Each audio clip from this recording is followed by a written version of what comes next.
ಒಂದು 3 ವರ್ಷದ ಕೆಳಗೆ ಧಾರಾಕಾರ ಮಳೆ ಬಂದು ದೊಡ್ಡ ಲ್ಯಾಂಡ್ ಸ್ಲೈಡ್ ಆಯ್ತಂತೇಳಿ ಇದ್ದ ಮರಗಳು, ಇಲ್ಲಿದ್ದ ಇದಗಳು, ಸ್ಟೆಪ್ಸ್ ಮಾಡಿದ ಮಂಟಪಗಳು, ವಿದ್ಯುತ್ ಕಂಬಗಳು ಎಲ್ಲ ಧಾರಾಶ ಎಲ್ಲ ಬಿದ್ದು ಹೋಯಿತು.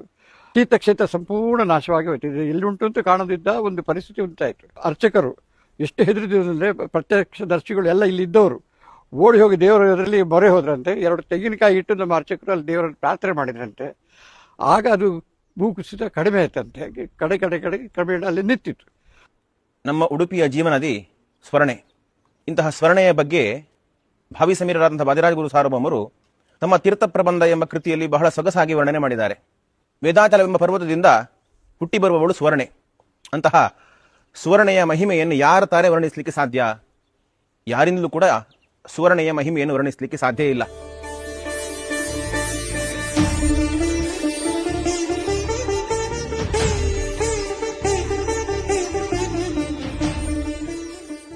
ನಮ್ಮ ಆಡಳಿತ ಮುಕ್ತೇಸರಾದ ವಿಶ್ವವಲ್ಲಭತೀರ್ಥ ಸ್ವಾಮಿಯವರು ಅವರ ಒಂದು ಮಠದ ಭಕ್ತಾದಿಗೆ ಅಥವಾ ಮಠದ ಇಂಜಿನಿಯರ್ಸಿಗೆಲ್ಲ ಹೇಳಿ ಅದಕ್ಕೆ ಬೇಕಾದ ಒಂದು ವ್ಯವಸ್ಥೆ ಮಾಡಿ ಇನ್ನು ಮುಂದೆ ಭೂಕುಸಿತಾಗಿದ್ದಾಗಿ ಜಾಗ್ರತೆ ಮಾಡಿ ಅಂತ ಹೇಳಿದ್ದಕ್ಕೆ ಅವರೆಲ್ಲ ಬಂದು ಇಲ್ಲಿ ಬರುವ ನೀರನ್ನೆಲ್ಲ ಬೇರೆ ಕಡೆಗೆ ಡೈವರ್ಟ್ ಮಾಡಿ ಇಲ್ಲಿ ನೀರು ಬರದಿದ್ದ ಹಾಗೆ ಮಾಡಿ ಇನ್ನು ಭೂಕುಸಿತ ಆಗದಿದ್ದಾಗೆಲ್ಲ ಪ್ಲಾಸ್ಟಿಕ್ ಶೀಟ್ಗಳೆಲ್ಲ ಹಾಕಿ ಅದನ್ನು ಒಂದು ಸತಿಗೆ ರಕ್ಷಿಸಿದರು.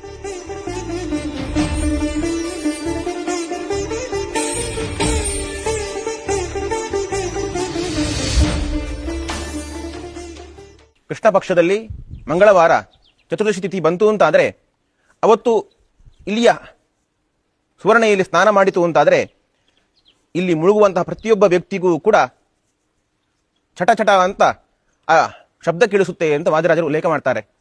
ಆಶ್ಚರ್ಯ ಏನು ಅಂತ ಹೇಳಿದರೆ ಈ ಒಂದು ಸುವರ್ಣ ನದಿ ಬಹಳ ವಿಶಾಲವಾಗಿ ಹರಿದರೂ ಕೂಡ ಈ ಶಬ್ದ ಕೇಳಿಸುವುದು ವಿಶೇಷವಾಗಿ ಈ ಶ್ರೀಂಬ ಸಿದ್ಧಿವಿನಾಯಕ ದೇವಸ್ಥಾನದ ಸ್ನಾನಘಟ್ಟದಲ್ಲಿ ಮಾತ್ರ ಎನ್ನುವುದು ಇದೊಂದು ಉಲ್ಲೇಖನೀಯ. ಇದು ಇವತ್ತಿಗೂ ಕೂಡ ವಿಜ್ಞಾನಕ್ಕೆ ಇದೊಂದು ಸೋಜಿಗವಾದ ಸಂಗತಿ. ಈ ಶಬ್ದ ಹೇಗೆ ಬರುತ್ತೆ, ಎಲ್ಲೊಂದೇ ಬರುತ್ತೆ ಎನ್ನುವುದು ಇವತ್ತಿಗೂ ಆಶ್ಚರ್ಯವಾಗಿ ಉಳಿದಿದೆ.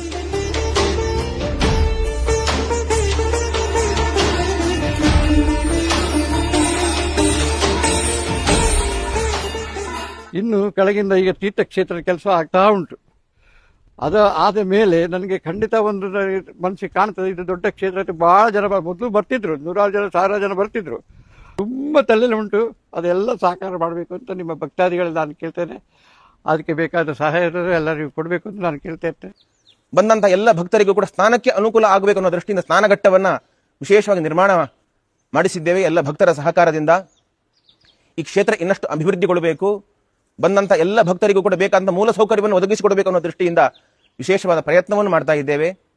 ಬನ್ನಿ ಎಲ್ಲರೂ ಕೂಡ ಈ ಒಂದು ಸುವರ್ಣೆಯಲ್ಲಿ ಸ್ನಾನವನ್ನು ಮಾಡಿ ಎಲ್ಲ ಪಾಪವನ್ನು ಪರಿಹಾರವನ್ನು ಮಾಡಿಕೊಳ್ಳೋಣ. ಎಲ್ಲ ಭಕ್ತರಿಗೂ ಕೂಡ ಶುಭವಾಗಲಿ.